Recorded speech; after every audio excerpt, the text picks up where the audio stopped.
यहाँ उपस्थित सभी नदी प्रेमियों, साधु संतों तथा देवियों और सज्जनों,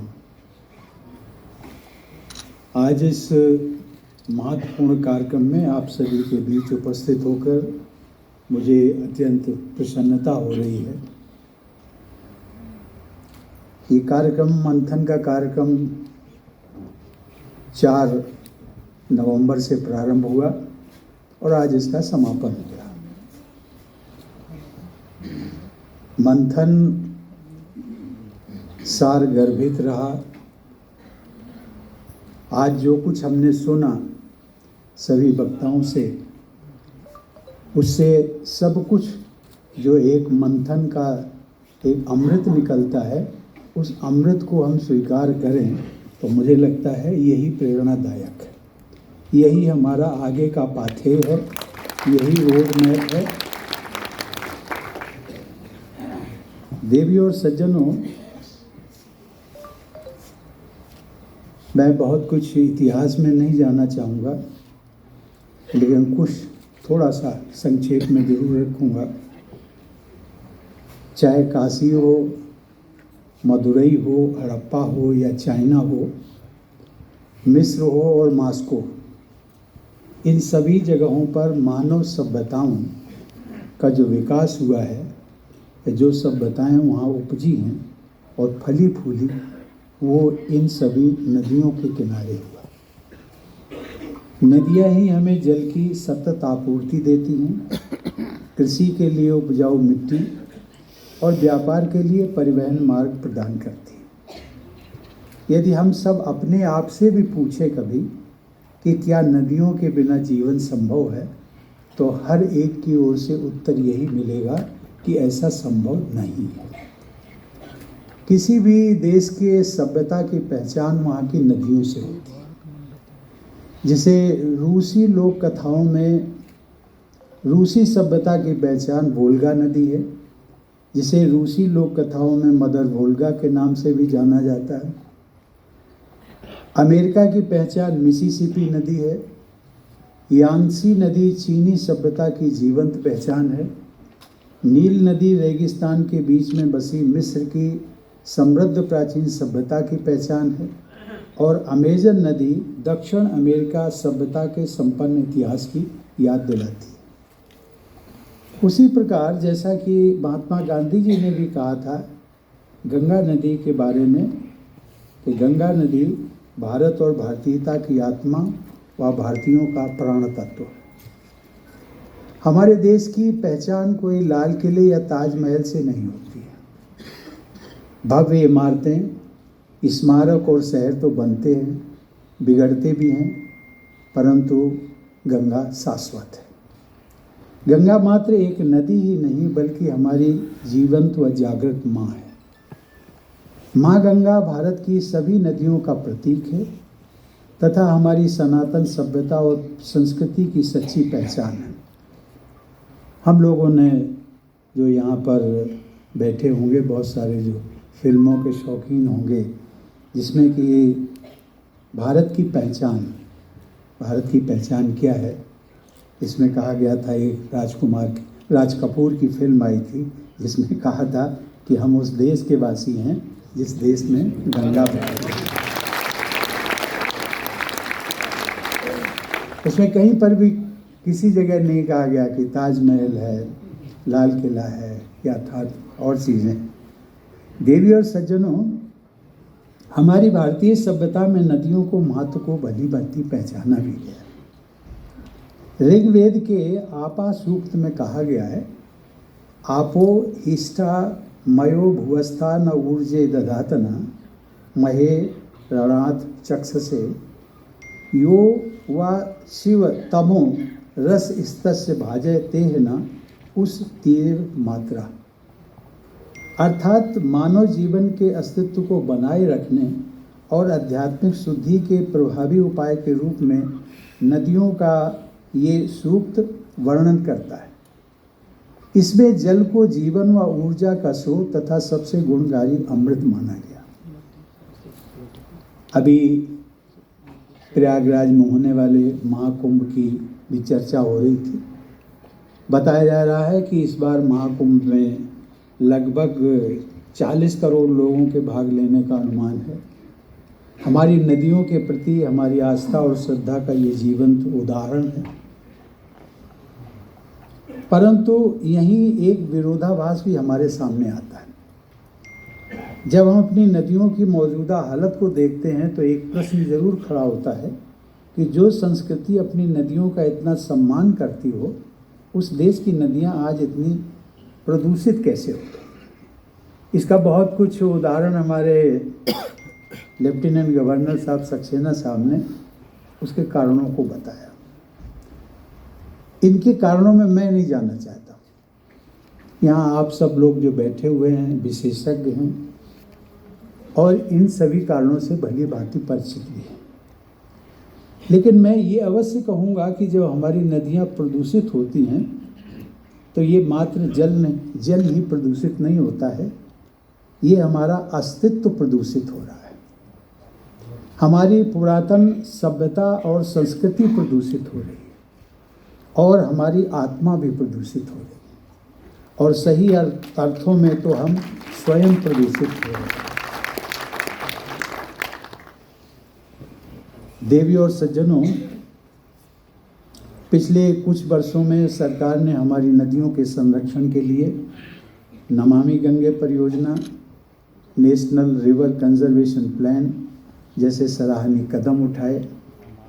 संयुक्त राष्ट्र ने भी नदियों की स्वच्छता निर्मलता पर अपना ध्यान दिया और संयुक्त राष्ट्र ने नेचुरल वर्ल्ड को सफलतापूर्वक रिस्टोर करने वाली जो दुनिया है उनकी टॉप 10 वर्ल्ड रेस्टोरेशन फ्लैगशिप्स जो उन्होंने आइडेंटिफाई किए हैं, उनमें नमामि गंगे परियोजना को भी शामिल किया गया। नेशनल रिवर कंजर्वेशन प्लान के अंतर्गत कई नदियों के इकोलॉजिकल स्टेटस की स्टडी करके संरक्षण परियोजनाएं चलाई भी जा रही हैं।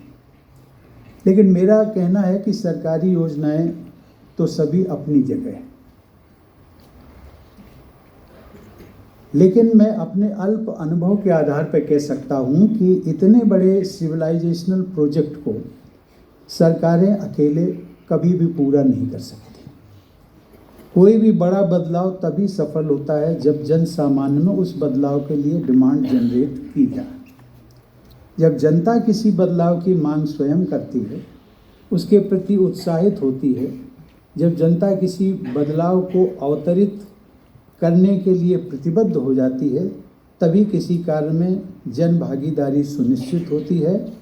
और इतिहास इसका साक्षी है कि जन भागीदारी के बिना कोई भी लार्ज स्केल सस्टेनेबल चेंज लाना संभव नहीं होता।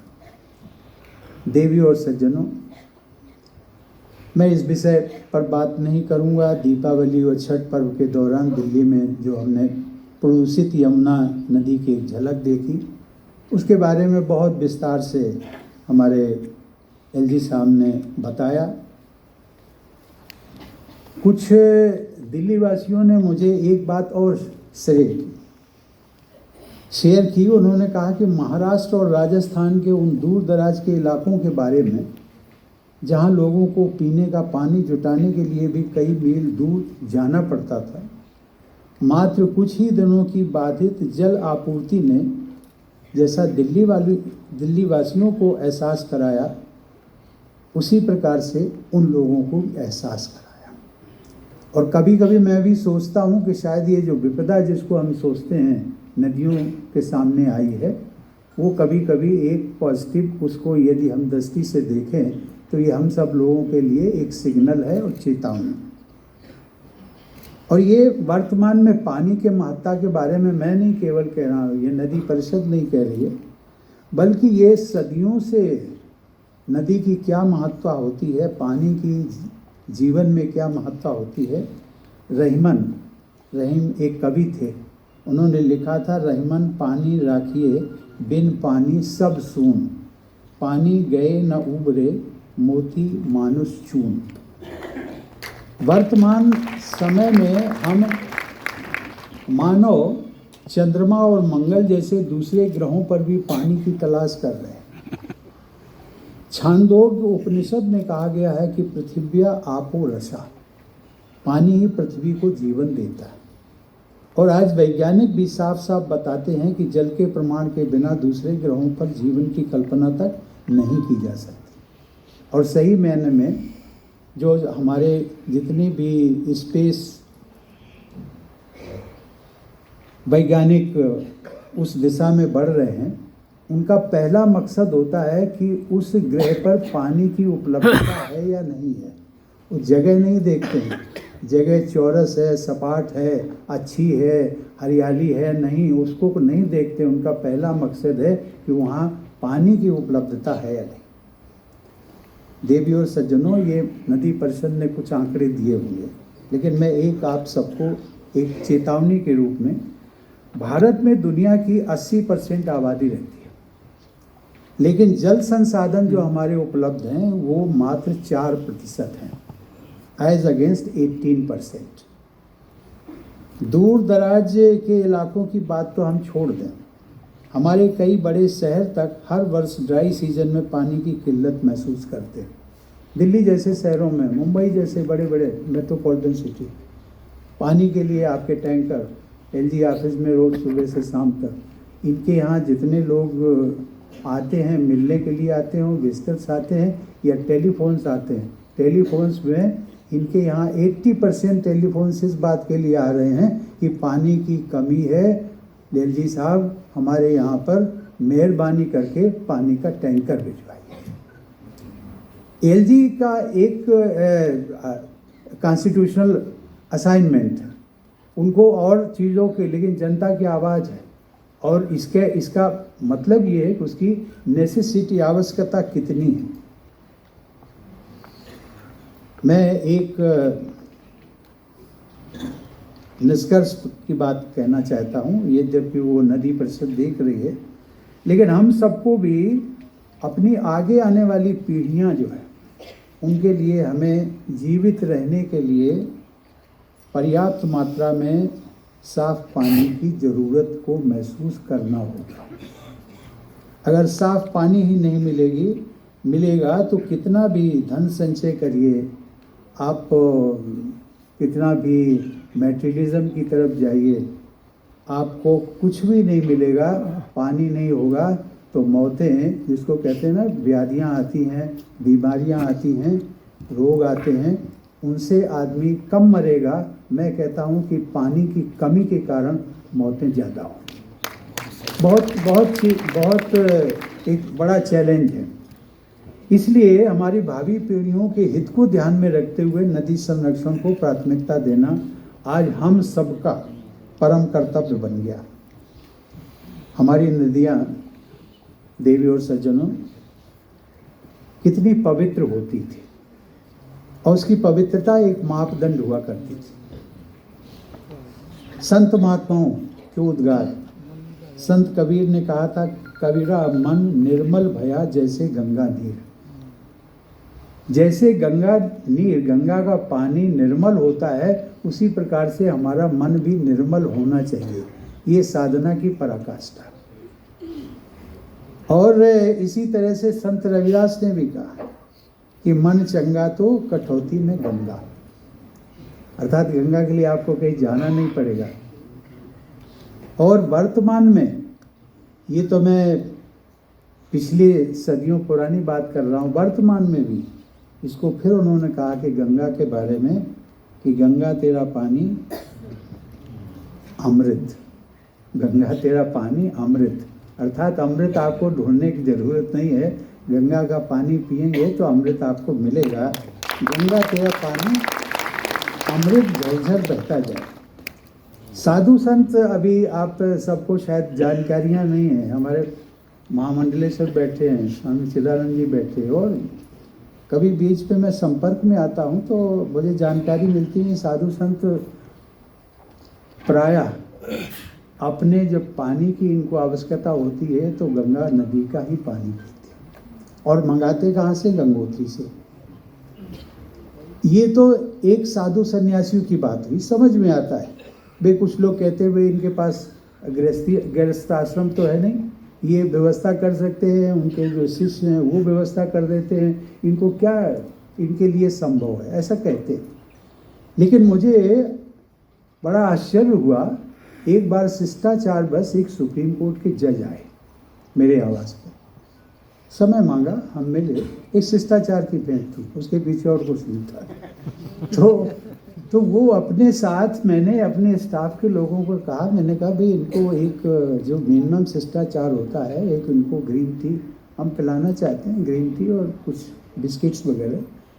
तो वो जब बनाने लगे तो पता लगा कि उनका जो जज साहब का स्टाफ आया था वो थर्मस में पानी लाए थे। वो पानी कौन सा था? गंगा जल।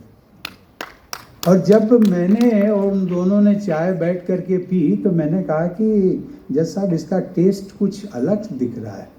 तो वो कहने लगे कि ये तो मैं अपने साथ में लाया हूँ पानी, उससे हमने चाय बनवाई, 2 चाय आपके लिए और एक मेरे लिए।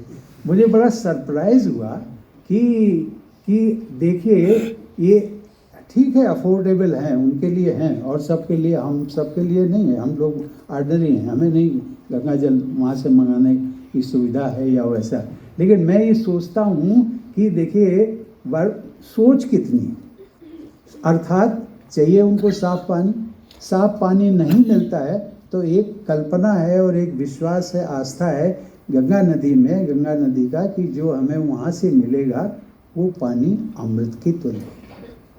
लेकिन एक फिर चेतावनी भरी एक न्यूज़ आई अभी 2-3 दिन पहले, जो ग्रीन ट्राइब्यूनल ने दिया है। उन्होंने कहा गंगोत्री में भी जो है वहाँ पर भी प्रदूषण है, वहाँ से भी जो पानी निकल करके आ रहा है वो प्रदूषित वाटर है ये। लेकिन फिर भी इसके महत्व पर यदि हम जाएं तो पता लगता है कि गंगा नदी का पानी सब लोग नहीं उनको उपलब्ध हो सकता है, लेकिन जो नदियां हमारे यहाँ पर बहती हैं उनमें तो स्वच्छ पानी मिलना चाहिए, ये सबसे बड़ी बात है। स्वामी चिदानंद जी ने मेरा उल्लेख करते हुए कि मैं कानपुर में गंगा नदी के किनारे पला बड़ा, गंगा जी से मेरी बचपन की यादें हैं, हम लोग गंगा को अपनी माँ मानते हैं, मुझे विश्वास है सरकार में। एक इसी विषय पर कभी कभी मैं सोचता था कि अंग्रेज, उन्होंने कभी, आप हिस्ट्री उठा के देखेंगे तो गंगा को उन्होंने कभी भी गंगा नहीं कहा, यमुना को यमुना कहा है, Ganges, they used to call it Ganges. तो मैंने इस पे अपने बचपन में उस समय अध्ययन किया कि भाई ये गैंगिस क्यों कहते। तो उन्होंने कहा कि साहब जिससे भी वो पूछते थे अंग्रेज लोग कि भाई ये नदी कौन सी है, तो सभी के मुंह से निकलता था गंगा जी। तो गंगा जी जब वो कहेंगे तो उन्होंने, अंग्रेजों ने समझा ये जी जो है इसका पार्ट है, जी अलग नहीं है, बल्कि गंगा जी जो है एक ही नदी है। तो that is why they used to call it Ganges.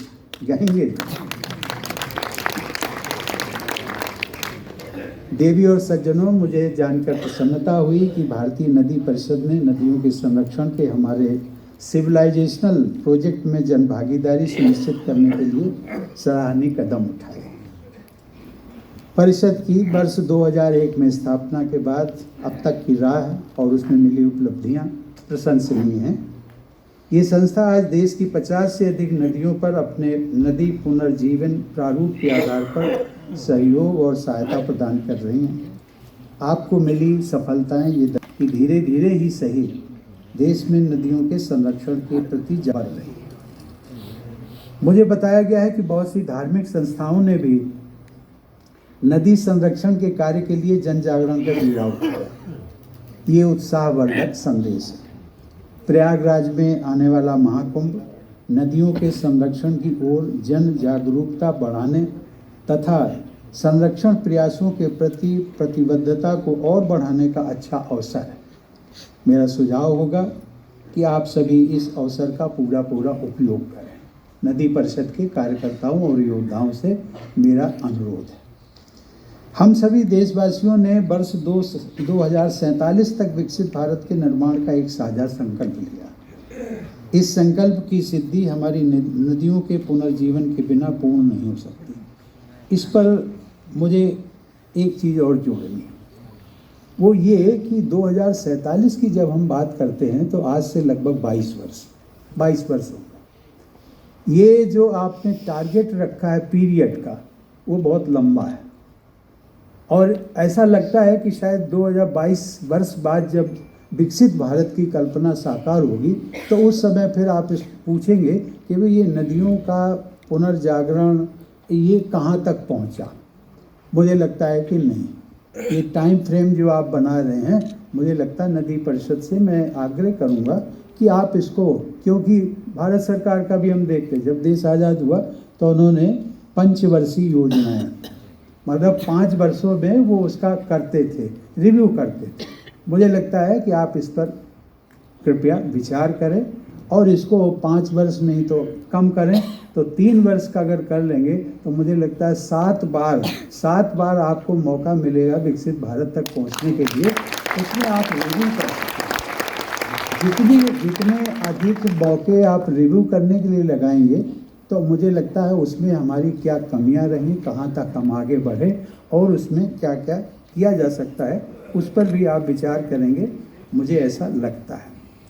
देवी और सज्जनों, मुझे विश्वास है कि राष्ट्रीय नदी संगम में मंथन के बाद जो ideas, action plans, road maps और पॉलिसी रिकमेंडेशंस निकल करके आएंगे, वो हमारी नदियों को पुनः निर्मल करने की दिशा में मील के पत्थर साबित होंगे।